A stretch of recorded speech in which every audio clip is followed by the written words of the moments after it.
Mbanjwa, good morning to you. I've got to start with the Eskom issue. We know that it has been said to be the biggest liability when it comes to government finances. And I'm not sure how to phrase it better than to call it a stunt, that they did not appear before Scopa yesterday as expected, where they were going to talk about the year-end finances, but also critically important, the investigations around the mismanagement of funds there. Why does Eskom want to make itself news at a time when the only news that we should be talking about when it comes to Eskom is good news? Well, good morning, Oli. It's actually a very good question you're asking about Eskom because they are, when it comes to the SOEs, the worst performers who actually constantly come with a begging bowl to the National Treasury asking for more each year. And they continue to get bailouts each year, as we saw 2 years ago with that 63 billion rands over the next 3 years. So it's quite astonishing that also we were going to hear from Mr. Musi Maimane yesterday about what he has found about the goings on at Eskom. The power utility only is just too big to fail. It can't fail. As we heard from the President Cyril Ramaphosa in the State of the Nation address, that move to actually separate the power utility into 3 entities is actually at a very far stage. So it's quite interesting what is happening in Parliament. But as we give you rolling coverage here from the steps of the parliamentary precinct, we keep on getting reaction and actually expectations from political parties. And with me is the chairperson of the Portfolio Committee on Appropriations, Mr. Sifiso Buthelezi, whom we are going to talk about the extreme budget cuts that the finance minister has warned we may expect in 2021. Mr. Buthelezi, as the chairperson of the Portfolio Committee on Appropriations, we saw the readjustments of the budget and some departments actually losing out, getting their budgets trimmed. Are you concerned that that actually is going to continue this time around at this particular budget? Good morning, and good morning to the viewers. I think when the presentation was made to us, whenever there were cuts, they were properly explained. Why were they taken from there and reprioritized? So I prefer to talk about reprioritization of the budget, because that's what was happening, that the budget was reprioritized to deal with the issues that needed to be dealt with, which came from nowhere because of the pandemic, the coronavirus pandemic. So we needed to do that. We needed to be very agile and adjust to the new circumstance which we found ourselves in. For instance, one of the reasons, you know, that we had quite a lockdown. Most of the capex was not being used because the country was locked down to try and deal and save lives. So there was that reprioritization, and money had to be taken to, for instance, to health and to education and to the police, amongst others. So there was a reason, and those things were properly motivated. So that's that. So there were reasons, very cogent reasons, which were done. But what did we do with that money? We know for a fact that about 18 million people received grants, right? That's very important because, okay, let me say that, right? There was about a 70 billion rand in tax relief, right? What does that mean? It means that perhaps some of the money that the SARS had to receive was either postponed or was forgone. Why is that important? It's important because all of us, when we talk about the debt to GDP ratio. But very little is being, there are 2 variables there. It's debt and GDP. But we tend to focus more on debt, right? The debt to GDP ratio is made out of those 2 variables. We must also look, and that's why I think we need to be focusing on, and I think that's where the President on the 15th of October was focusing on when he presented the economic reconstruction and recovery plan. He's focusing us on GDP, that we need to focus on GDP growth.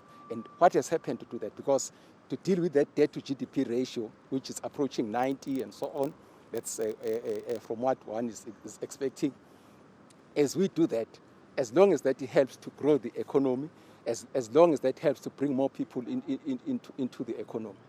But what worries me and worries the committee in general is that with all that reprioritization, when you get departments which don't spend that money, it's a big problem, because it means what we're trying to do to focus on the GDP growth is not happening.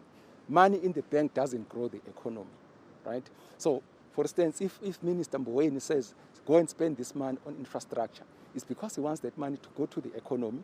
And as you know, that infrastructure by government is an input to private sector, if you like, because the private sector needs roads to transport goods and services. So that money must be spent.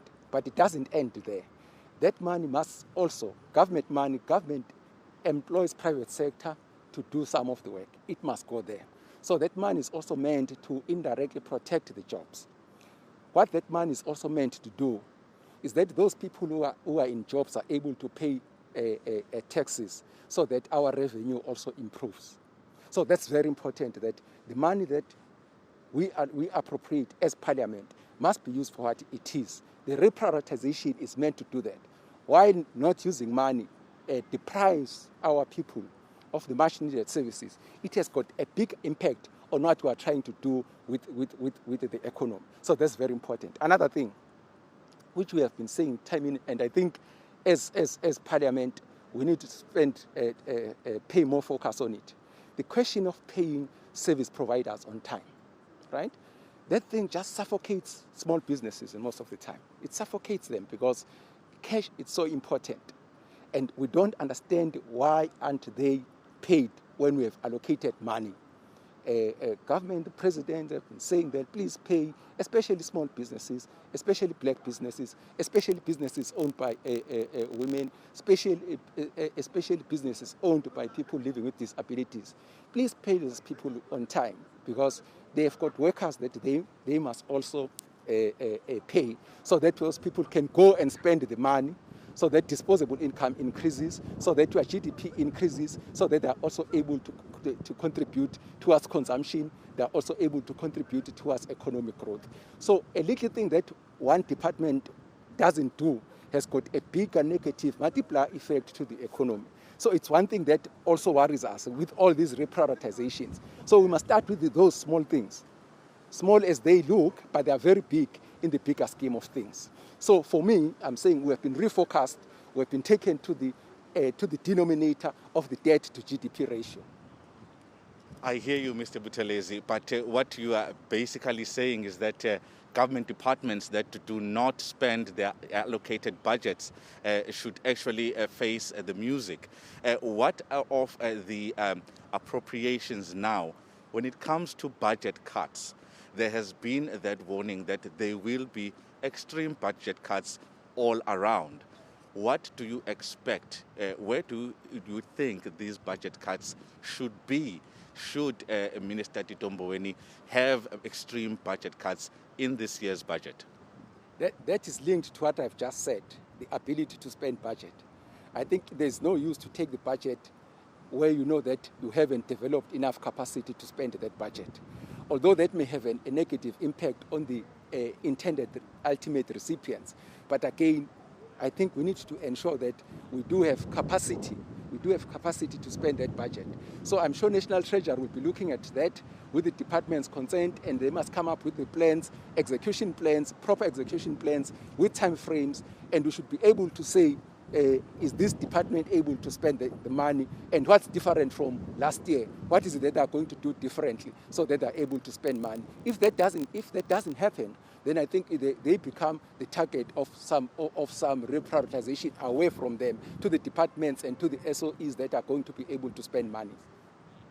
Thank you very much, Mr. Buthelezi.